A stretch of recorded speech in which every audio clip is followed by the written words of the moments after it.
As Summit Chair for the day, I'm going to ask the first question, and then I'm going to hand it over to the floor for any other questions. And the first one to all four of you, and thank you for your keynotes, is you all work for large businesses who are clearly driving forward and well involved with the fourth industrial revolution. But what would you say to an SME who turns around and says, but this is just for the big boys, we can't afford it? How would you encourage an SME to embrace the fourth industrial revolution and make it happen in their small world, so to speak? So shall I start at the far end, Deborah? So we work with mid-sized companies, large companies, and I'd say, embrace it. Go and sit down with one of us or all of us and start to look at the cost to value that you drive for your business. We've never seen an investment in any of these technologies not pay off, and the license fees, the implementation costs are relative and scalable to your business. So it's not just for the big boys. Thank you. Paul? I think my main point is there is something for everybody. I think that was one of the lessons that was in the talk that I referred to. There's something at all levels. I think just to kind of give a slightly different response to it, one of the things that is relevant is actually working with other people and kind of sharing that load, if you like. And in particular, if kind of give a nod and a shout out to the catapults and things and those sorts of areas and the research. Sort of physical interaction, actually to develop a set of use cases and then to build business cases around those and afterwards to sort of look at what is a technology that's going to actually alleviate and help that. So I think it has to be use case driven. In my experience, I've seen many clients sort of create, let's call it an innovation lab, where things can be prototyped at pace, again taking a far more agile approach, with clear time frames, 30 days, 60 days, where something's got to prove it out, and most importantly, as opposed then trying to take 6 or 9 months to work its way through the business to sell the concept, actually making sure that the board, in this client example, are coming through every 30 days, seeing this work, seeing the practical impact it can have on their business, be it cost takeout, improved efficiency, whatever it may be.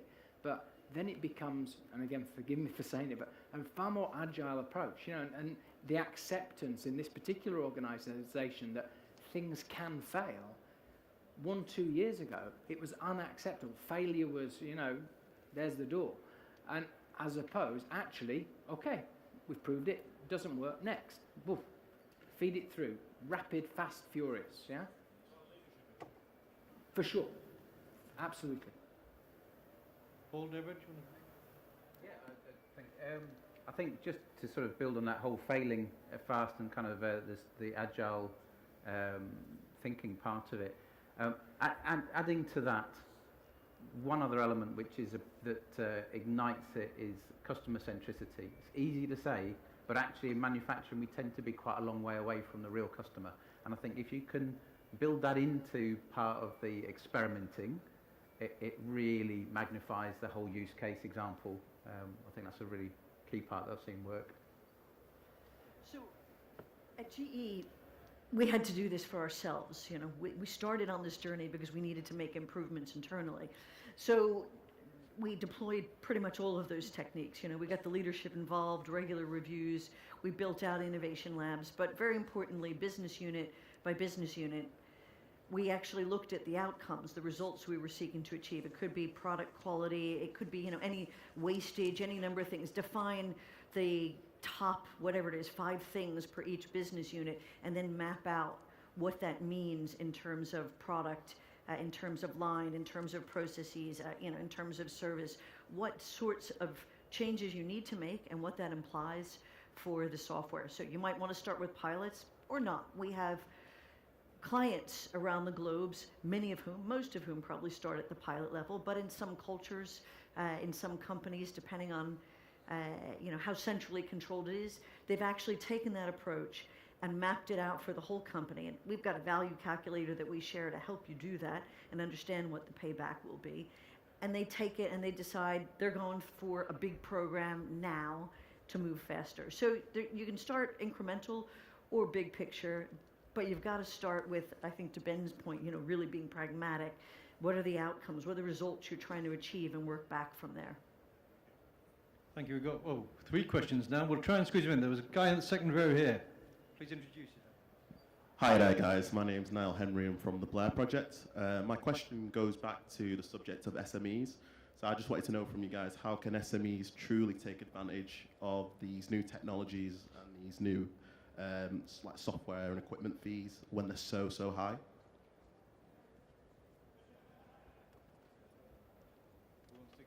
John?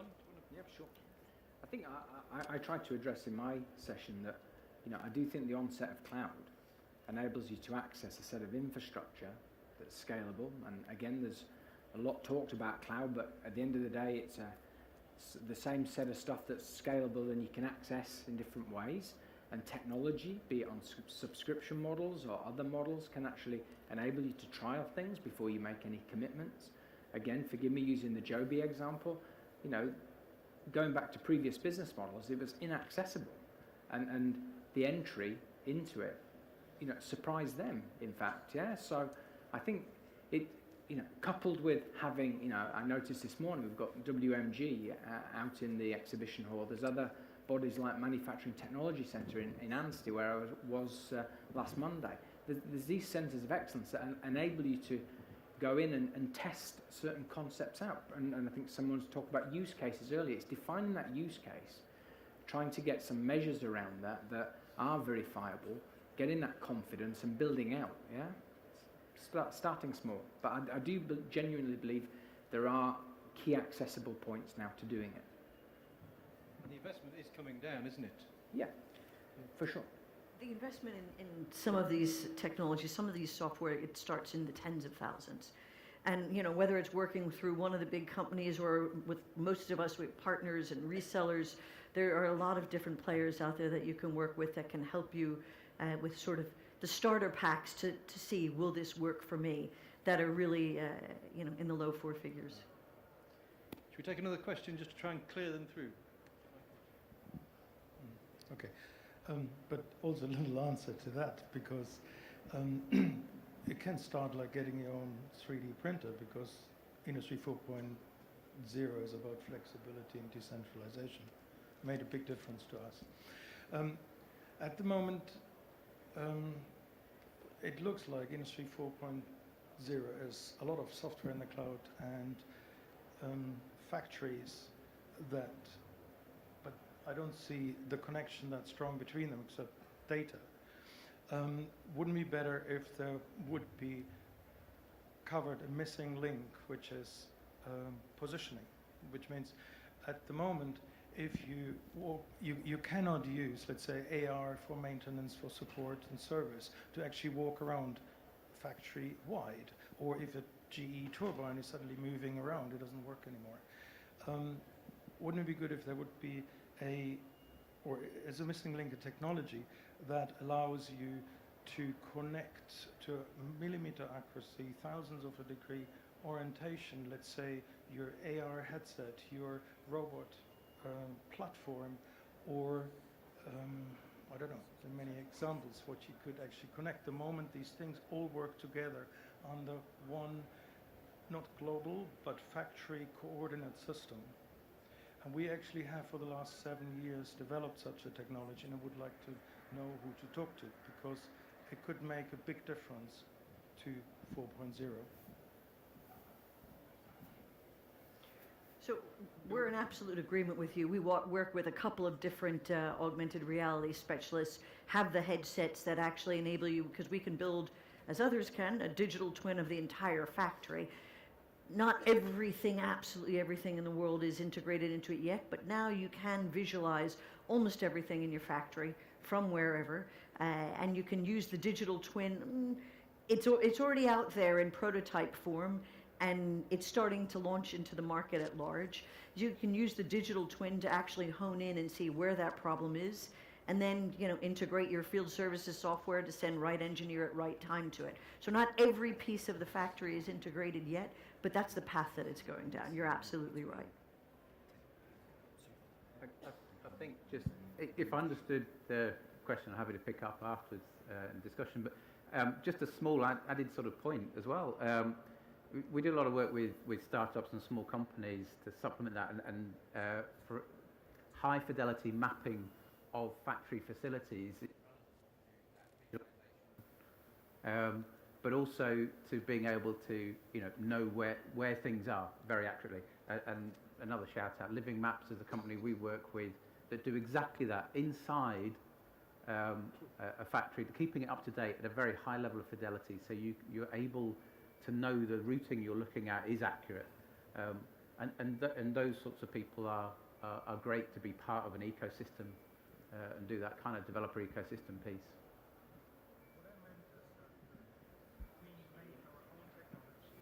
That is, let's say, a cigarette packet size, and you put it on any device and it will tell you exactly where it is, and I think that could make a big difference to 4.0.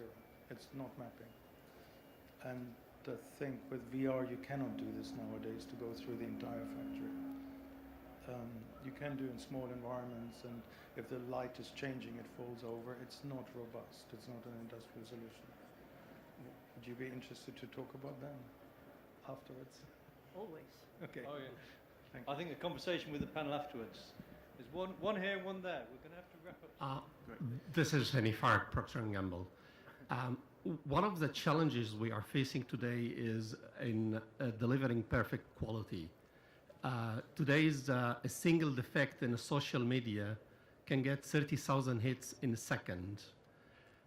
My question, where Industry 4.0 connecting the silo between the consumer, customer, and industry, so that we can have almost a real-time quality or real-time innovation? We don't have a time to respond even in a week.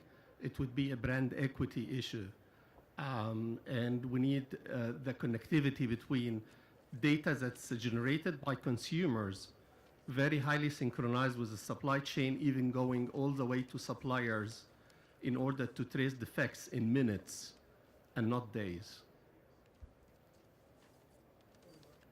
Yeah, I think that's a very good question, and it's a very good point.